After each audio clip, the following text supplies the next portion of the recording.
എല്ലാരും ബുക്ക് എടുത്ത് വെക്ക. മിസ്സേ ലാസ്റ്റ് പീരീഡ് അല്ലേ മിസ്സേ, ക്ലാസ് എടുക്കണ്ട. അതെ മിസ്സേ, ക്ലാസ് എടുക്കണ്ട. ക്ലാസ് എടുക്കണ്ട മിസ്സേ. ക്ലാസ് എടുക്കണ്ട മിസ്സേ, കുറെ ചാപ്റ്റർ തീർക്കാനുണ്ട്. സൈലൻസ്. എന്നാ പിന്നെ ക്ലാസ് എടുക്കുന്നില്ല. എന്നാ പിന്നെ ഞാൻ നിങ്ങളോട് കുറച്ച് ജനറൽ നോളജ് ക്വസ്റ്റ്യൻ ചോദിക്കാം.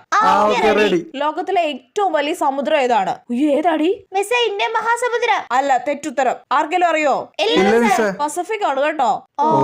ആരാണ് കമ്പ്യൂട്ടർ കണ്ടുപിടിച്ചത്? Isaac Newton. Albert Einstein. Charles Darwin. അവരാരും അല്ല, ഷാജ് ബാബേജ് ആണ് കേട്ടോ. ഷടാ, എനിക്കറിയായിരുന്നു. ഇനി അടുത്ത ക്വസ്റ്റ്യൻ. മണ്ണിരയ്ക്ക് എത്ര കണ്ണുകളുണ്ട്? 4. മണ്ണിരയ്ക്ക് കണ്ണില്ലെന്ന് പറയാം, ചിലപ്പോ ശരിയായാലോ. മണ്ണിരയ്ക്ക് കണ്ണില്ല മിസ്സേ. Very good. കണ്ടോ, നീതുമോളെ കണ്ടുപിടിക്കുക. നീതുമോൾക്ക് അറിയാം കറക്റ്റ് ഉത്തരം. എടി ഭയങ്കരി. പിന്നല്ല, ഇനി കുറച്ച് അഭിമാനത്തിലിരിക്കാം. ഇനിയിപ്പോ വേറെ ഒരു ആൻസർ പറഞ്ഞില്ലേലും കുഴപ്പമില്ല, എനിക്ക് അഭിമാനിക്കാൻ ഒരു വകയായിട്ടുണ്ട്. കണ്ടോ, നീതുമോളെ കണ്ടുപിടിക്കുക. നീതുമോൾക്ക് അറിയാം കറക്റ്റ് ഉത്തരം. കണ്ടോ.